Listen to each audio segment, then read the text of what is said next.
Hey, what's up guys, it's Bonespore, and today I'm going to show you how to get every single sword in Sword Find the Heights 4 Reforged. This will get you the Blade Collector badge. If you've already played Sword Find the Heights 4, you already know a lot of these swords and their locations, but if you're like me and hop back on this game after years of not playing it, or you're just new to the game, there are a lot of new areas and new swords. In order to get the badge, you need to collect every single sword without dying. So let me show you an easy method to get every single sword and the best route. Something a lot of new players don't do, which they really should if they want to survive, is get the touchstone.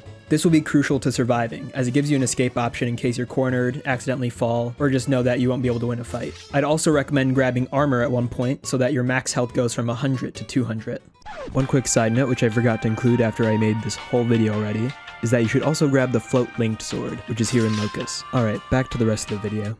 So, let's start the route. Use your touchstone and get to the Locust room, and you'll see the white portal. This will lead to the Illumina. And I recommend getting Illumina first, because it is always being crowded by people, everyone is fighting for it, and it's probably the most annoying sword to get. And the movement you get from Illumina's lunge just makes getting every other sword much easier. All you need to do is walk forward, double click, and jump at the same time. It might seem uncontrollable at first, but after you do it a bunch of times, you'll get used to it. If you want to get good at Illumina's movement, just parkour around the map with it, or just go in the safe zone and fling yourself off the side. Just always remember to switch back to touchstone immediately so you don't fall to your death. Now go back to Locust, and I recommend putting touchstone in a slot where you know you can switch to easily every time. Now go through the white portal, and we're going to lunge towards this black tower. Here you'll find Darkheart, which steals a percentage of players' health when you hit them. And next up we'll get Hyacinth. Go back to Locust, go back through the white portal again, and this time we're going to ride up this conveyor belt, lunge off the side to get onto this bridge, then lunge towards Hyacinth here. Hyacinth is a Reforged exclusive sword that blows people up when you kill them, and also gives you a force field for a few seconds. For the next two swords, we're going to go back to Locust again, and this is the last time we're going through the white portal, and this time we're going to lunge towards the disappearing plates. Get through the lava spinners, and we're going to grab Ice Dagger here, which freezes people after you charge it up for a few seconds. And then go down this conveyor belt, hop in this chute, and here you'll find Void Collar, another Reforged sword that parries when you hit Q.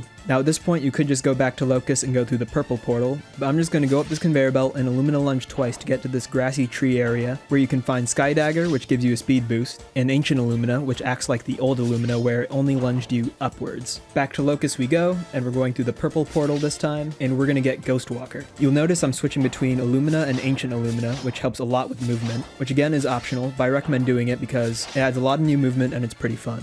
Once you get Ghostwalker, which makes you nice and floaty, more info on the screen here, we're going to go back to Locust and head through the red portal. Next we're getting Venom Shank. Just gonna lunge down here and get this, and if you couldn't tell by the name, this sword poisons people when you hit them. Then we're going back to Locust, going through the red portal again, and this time we want to get Firebrand. Fun fact, if you ever see a bounce pad like this, you can use Ancient Illumina right as you touch it, so that when you get propelled upwards, you go even higher, and you can keep lunging with Ancient Illumina to keep the boost going. Anyways, cross these beams and head over to Firebrand, another classic Sword Find the Heights 4 sword, which, if you didn't know, gives you immunity to Ice Dagger's freeze when you're holding it. From here, you can lunge towards Earth Splitter, or you can cross the moving platform below Firebrand. I recommend using Ancient Illumina to go up ladders or truss, because as you can see, it's a lot faster than climbing. Earth Splitter is a Reforged sword that has some cool properties like doing damage through Shield Orb and Hyacinth's Force Field. It also does more damage to Slate Skin users. And now we're going to get our last sword, Wind Force.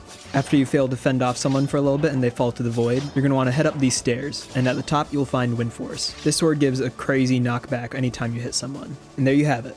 Once you do all that, you should have the Blade Collector badge, and you can put together all the elements of the swords. If you enjoyed the video, I'd appreciate it if you subscribe. I'm going to make more Sword Find the Heights guide videos, such as how to Illumina fly, and how to get better at the game in general.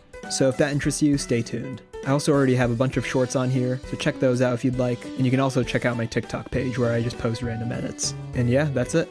See ya.